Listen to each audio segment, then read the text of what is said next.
Hello दोस्तों, नमस्कार। एक बार फिर से आपका स्वागत है आपके अपने यूट्यूब चैनल पे।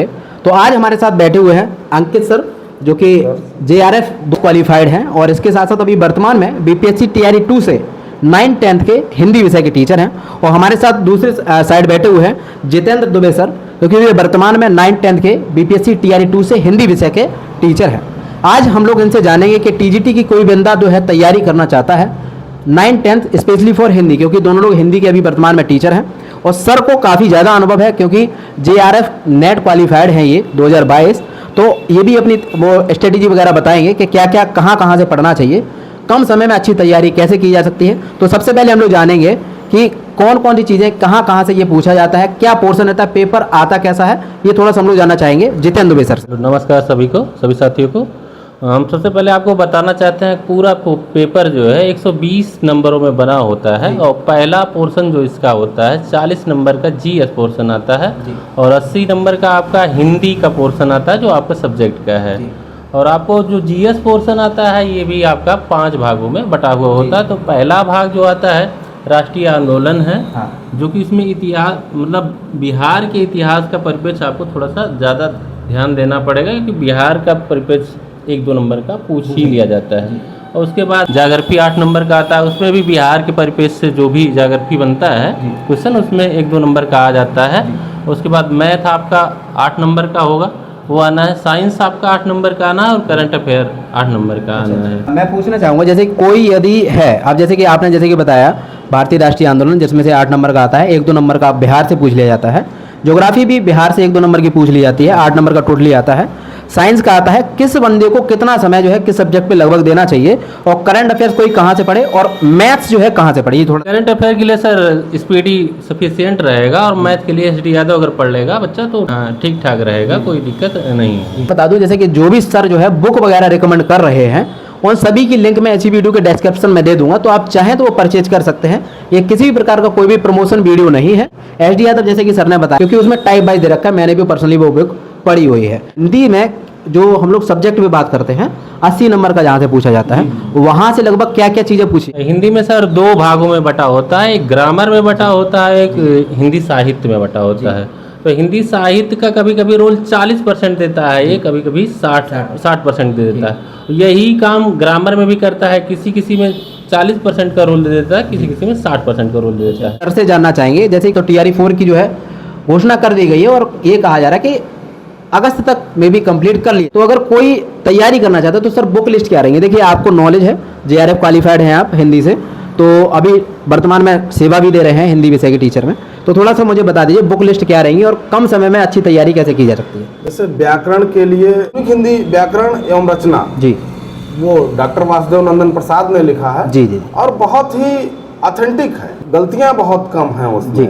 व्याकरण के लिए अगर इसको पढ़ लेता है तो उसके बाहर कुछ नहीं होगा। अच्छा सर, पूछना चाहेंगे जैसे कि, तो मुझे आप क्या बता सकते हैं, जैसे कोई तैयारी कर रहा है तो लगभग उसको कितने दिनों में पढ़ा जा सकता है। आप अगर उस किताब को तो 1 महीने में खत्म कर सकते हैं। जी जी जी, लेकिन 1 महीने में आप खत्म करके और अगले 1 महीने में अगर उसको रिवीजन कर लेते हैं, देखिए रिवीजन का तैयारी में रिवीजन का बहुत बड़ा रोल है। तो ये तो हो गया व्याकरण का पोर्शन। अब कोई जो है मान लेते हैं, क्योंकि जाहिर सी बात है इसमें देखा जाता है कि मोस्टली बच्चा जो है छठता कहाँ पे, साहित्य में, क्योंकि ये साहित्य वाला ऐसा पोर्शन है उसको कवर कर पाना नामुमकिन है। ठीक, व्याकरण तो हम लोग छोटे से ही पढ़ते आ रहे हैं, संज्ञा क्या होती है, सर्वनाम क्या होती है, तो वो तो कवर कहीं ना कहीं हो जाता है। लेकिन बात करते हैं साहित्य के लिए। साहित्य के लिए हिंदी साहित्य का इतिहास जी, आचार्य रामचंद्र शुक्ल जी का जी, ये तो मस्ट ही है साहित्य के विद्यार्थी के लिए। दूसरी किताब जैसे हिंदी साहित्य का दूसरा इतिहास जी, बच्चन सिंह जी ने लिखा है जी, इसको भी पढ़ना चाहिए। जैसे कम समय की बात कर रहे हैं राघव सर, एक ये भी है कि जैसे यहाँ का जो SCERT की बुक है जी, BPSC TRE 4 के जो आपके एस्पायरेंट हैं या जो भी स्टूडेंट हैं तैयारी करने के लिए जी, तो उनको जैसे SCERT की जो 9, 10, 11, 12 की बुक है जी, आप उसको पूरी किताब पढ़ लें हिंदी की जी, तो अच्छी बात है। और नहीं पढ़ पा रहे हैं क्योंकि कहानियां हैं, उसको आप पढ़ लें तो और अच्छा लगेगा, आपको मन भी लगेगा जी। उसकी जो विषय सूची है, कौन किस कहानी को किसने लिखा है जी, कौन सी कविता किनकी है, तो वो सूची जरूर पढ़ लें। अच्छा अच्छा, 9, 10, 11, 12 की ये जरूरी है। मतलब जैसे कि पूरा चैप्टर ना पढ़ने से ज्यादा है कि जैसे कौन सा अध्याय किसने लिखा है, हाँ, ये उसके लेखक कौन है। कभी कभी एग्जाम में क्या है वो डायरेक्ट क्वेश्चन पूछ रहा है। जैसे सभी को विद्यार्थियों को प्रैक्टिस की बहुत जरूरत है। बहुत। एक यूथ कंपटीशन टाइम का प्रीवियस ईयर पेपर है जी। 13,000 कुछ उसमें क्वेश्चन है, जी जी जी। तो वो जरूर सॉल्व करें। यूथ का जो है दोस्तों मैं बताना चाहूँगा, बिहार में स्पेशली ये यूथ पब्लिकेशन की किताबें बहुत कम मिलती हैं। पटना जैसे बड़े महानगरों में ये मिल जाती हैं, लेकिन किसी भी व्यक्ति को अगर चाहिए तो इस वीडियो के डिस्क्रिप्शन में उसकी मैं लिंक दे दूंगा, तो वहाँ से भी आप लोग उसको ऑर्डर करके अपने घर पे मंगा सकते हैं और पढ़ सकते हैं। तो सब चीज़ें सर ने बता दी, जैसे साहित्य हो गया और जो व्याकरण हो गया आपके द्वारा बता दिया गया, क्योंकि आप JRF क्वालिफाइड हैं तो लगभग मुझे लगता है कि इन सब चीज़ों का अच्छा खासा आपने अध्ययन किया है। सर से मैं जानना चाहूँगा कि यदि कोई जनरल पेपर पढ़ना चाहता है, सबसे ज़्यादा इंपॉर्टेंट है अपने आप में भारतीय राष्ट्रीय आंदोलन। अभी जैसे कि आप कुछ बात मुझसे कर रहे थे कि जैसे कि देखिए 40 नंबर का होता है, मिनिमम कितना नंबर चाहिए ही चाहिए होता है जो कि आप कंपटीशन में बने रहें। इतना नंबर यदि आप कम लाते हैं, हालांकि पास तो उस पर भाई शायद 8-9 नंबर पे हो जाते हैं, आई थिंक है ना, 30% चाहिए होता है, 9 नंबर पे लगभग पास हो जाते हैं। लेकिन अगर कंपटीशन बने रहना है, क्योंकि मेरिट जो ओवरऑल 120 में से बनती है, तो कितना लगभग नंबर उसका होना चाहिए और किस पोर्शन को वो कहाँ से क्या चीज़ें पढ़ सकता है। सबसे ज़्यादा आपको ये राष्ट्रीय आंदोलन जो है इस पर विशेष ध्यान देना पड़ेगा कि ये छोटा क्षेत्र है और नंबर आप यहाँ से ज़्यादा गेन कर सकते हैं। और राघव सर का हम एक PDF भी देख रहे थे जो राष्ट्रीय आंदोलन का है, वो सफिशिएंट हमको दिख रहा था, उसमें कोई दिक्कत नहीं, क्योंकि आए जो प्रीवियस पेपर हमने देखा है लगभग वहाँ से क्वेश्चन सारे मिल रहे हैं, तो कोई दिक्कत नहीं, वो बहुत अच्छा है, सफिशिएंट है, आप पढ़ सकते हैं। और जागरफी तो आपको पढ़ना पड़ेगा, क्षेत्र थोड़ा लंबा है, आप उस पर थोड़ा सा कम ध्यान देके आप मैथ पे ध्यान दीजिए ज़्यादा, और आप GK और राष्ट्रीय आंदोलन पे अच्छा ध्यान दीजिए। और साइंस भी, क्योंकि बड़ा क्षेत्र है तो आप ज़्यादा टाइम वहाँ पे ना लीजिए, क्योंकि आप तैयारी करने वाले हैं, तो नॉर्मल बात है कि अगर 8 नंबर का आता है तो 4 नंबर आप गेन कर जाएंगे, उसमें कोई दिक्कत नहीं है। और कंपटीशन में बने रहने के लिए आपको ये भी ध्यान देना होगा कि इस जर्नल पेपर में आप 20 नंबर से कम ना लाएं। 20 नंबर जो है 20 नंबर, हाँ 20 नंबर जरूरी है। अच्छा। सिलेक्शन के लिए 20 नंबर जी। अगर 20 आया जा रहा है आपका जी सामान्य अध्ययन के पेपर में, तो आपका सिलेक्शन तय जी। मतलब जैसे कि ये है कि, और जैसे उसमें भारतीय राष्ट्रीय आंदोलन है जी, तो उसमें जो कांग्रेस के अधिवेशन है अच्छा बिहार के, वो जरूर पढ़, मतलब कुछ ना कुछ इसमें 1-2 क्वेश्चन रहना ही रहना है। मतलब कुछ ना कुछ इसमें बिहार की जो भूमिका के लिए इम्पोर्टेंट रहे हैं, बिहार की दृष्टि से जो भी भारतीय राष्ट्रीय आंदोलन के जो अधिवेशन है वो जरूर पढ़। सर का कहना ये था कि जो व्यक्ति साइंस पे ज़्यादा ध्यान दे रहा है, अब आप लोग साइंस के स्टूडेंट हैं तो कितना भी 8 में से मुझे लगता है 3 से 4 क्वेश्चन आराम से कर देंगे, तो वहाँ पे उतना समय देने की जरूरत नहीं है। इससे अच्छा ये है कि वो बंदा जो है मैथ्स की तैयारी करे, करंट अफेयर्स देखे, क्योंकि पतली किताब आती है, स्पीडी की इतनी पतली किताब होती है, तो वो आप पढ़ सकते हैं स्पीडी की, उधर से ज़्यादा गेन कर देगा। और मैथ्स पे ध्यान, जो भी किताबें सर ने बताई हैं मैं सभी का लिंक जो दूंगा डिस्क्रिप्शन में, वहाँ से आप लोग ऑर्डर कर लीजिएगा। और खास बात करते हैं कि जैसे कि सर ने कहा, अभी मैंने अपनी PDF वगैरह भी दिखाई थी, सर ने भी पढ़ी थी, तो उसको भी आप देख सकते हैं। भारतीय राष्ट्रीय आंदोलन की एक जो PDF है, मेरे पास है 1-2 PDF वगैरह, तो वहाँ से आपको लगभग मुझे लगता है वहाँ से कोई भी क्वेश्चन बाहर नहीं जाएगा। तो आप लोग चाहें थे कि 8 नंबर में से मिनिमम मैं गारंटी ले रहा हूँ 5+ नंबर वहाँ से आराम से कर सकते हैं, 5+ नंबर वहाँ से आराम से कर सकते हैं। और यदि किसी भी व्यक्ति को पढ़नी है वो PDF वगैरह, भारतीय राष्ट्रीय आंदोलन भी है, आधुनिक भारत का इतिहास भी है, ये सब 1857 क्रांति से लेकर आगे जितना भी अपना हुआ है, तो वो पूरा सब कुछ उस पर लिखा हुआ है, हैंड रिटन नोट्स है।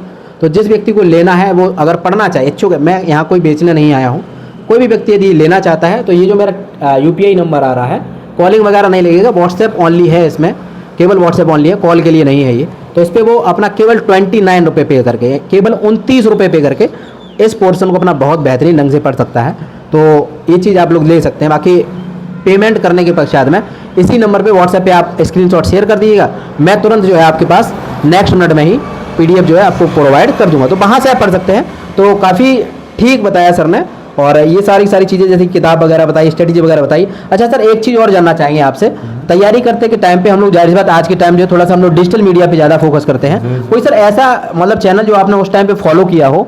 जी, एक चैनल है YouTube पे, आप सर्च करेंगे तो मिल जाएगा राघव जी, वो हिंदी वर्सिटी है, और वो पढ़ाते हैं जी।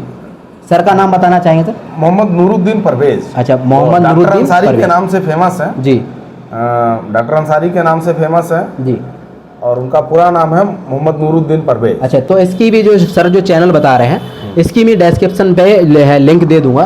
कुछ सर 1-2 और डाउट्स हैं, जैसे एक मैंने शॉर्ट्स बनाया था, जैसे कि एक हमारे TRE 3 में जो अभी पोस्टेड टीचर हैं, अभी नए नए जैसे कि आप जानते हैं 15 तारीख को ज्वाइन किया है सर ने, तो वो पूछ रहे हैं सर हम 11-12 के टीचर हैं और हमें क्लास जो है 9-10 की लेनी पड़ती है। फिलहाल तो ये जानना चाहेंगे कि आप लोगों को अनुभव है तो पहले ये बता दीजिए, जैसे कि बहुत सारे लोगों को भ्रम ये है क्लास 1 से लेके 8 तक ही पार्ट टी का बनता है कि उसके ऊपर क्लासों में भी लेसन प्लान बनाया जाता है? नहीं, तो वो भी लेसन प्लान अभी बनाया जा रहा है जी। अगर वो जैसे क्वेश्चन आपका है कि उनका सर का क्वेश्चन है कि 11-10 में है और 9-10 बच्चे नहीं आते हैं, तो 9-10 को उन्हें क्लास लेनी पड़ती है, क्या क्या किस चीज का पार्टी का बनाना चाहिए? तो 9-10 का भी बना सकते हैं और अपना 11-12 का भी बनाते रहें, कोई दिक्कत नहीं है। लेकिन 9-10 अगर पढ़ा रहे हैं तो बनाए, उसका कोई दिक्कत नहीं, कोई परेशानी उनको नहीं होने वाली जो है। पढ़ा रहे हैं उसको बनाए, उसी को कंटिन्यू हाँ, उसी को कंटिन्यू करें। जी। लेकिन जैसे बच्चे उनके क्लास में भी 1-2 आ रहे हैं तो उनको भी पढ़ाते रहे, नहीं भी आ रहा है, यदि नहीं भी आ रहे हैं थोड़ा वो अपना बनाते रहें। हाँ, ये उनके बचत के लिए होगा। बिल्कुल। तो ये कुछ है चीज़ें। अच्छा, एक सर डाउट और है, एक हमारे किसी सज्जन व्यक्ति ने पूछा है सर, क्या TRE 4 में फॉर्म भरने के लिए जो हिंदी के विषय का उन्हें टीचर बनना है 9-10 का, तो क्या BA में संस्कृत होना अनिवार्य है? ये BPSC के परिप्रेक्ष्य में ये नहीं है, BPSC के परिप्रेक्ष्य में नहीं है। और अदर स्टेट में अगर आप देखें तो वहाँ का अलग अलग क्राइटेरिया है। BA में फिर हिंदी के साथ संस्कृत होना अनिवार्य है। क्यों? हाँ, एक चीज है हिंदी में हम जोड़ सकते हैं आपको कि यहाँ पे अगर 2 साल भी कोई पढ़ा हो वहाँ BA में हिंदी, तब भी वो हिंदी का सब्सिडरी में टीचर बन सकता है, कोई दिक्कत नहीं है। ये नहीं जरूरी है कि आपका 3 साल हिंदी होना चाहिए। हाँ, सब्सिडरी सब्जेक्ट आपका हिंदी रहा है, हाँ, तब भी आप टीचर बन सकते हैं हिंदी। तो ऐसे कुछ डाउट्स रहे हैं आप लोगों का। आई होप सर ने काफ़ी ज़्यादा जो है हम लोगों की हेल्प भी है और अपना कीमती समय दिया। अंकित सर को मैं धन्यवाद बोलना चाहूँगा और जितेंद्र सर को भी मैं धन्यवाद बोलना चाहूँगा। और बाकी फिर भी कोई डाउट हो जो भी इसमें से कवर ना हो पाया हो तो आप लोग कमेंट बॉक्स में छोड़ देना है, सर को मैं इस वीडियो का लिंक सेंड कर दूंगा, वो लोग आपको पर्सनली उसका डाउट का आंसर बता देंगे। ठीक है, किसी भी विषय के बारे में, जैसे कि ये सर दोनों हिंदी के हैं, बोल रहे थे कि हमारे स्कूल में और भी अन्य विषय के टीचर हैं, जैसे कि मैथ्स के, इंग्लिश के और ज्योग्राफी के, फिजिकल साइंस के, ये सब चीज़ों के टीचर्स हैं। अगर आपको किसी का भी इंटरव्यू चाहिए, कैसा क्या है कितना नहीं है, तो वो आप लोग बता। थैंक यू सो मच, नमस्कार, जय हिंद, जय Bharat. Thank you so much.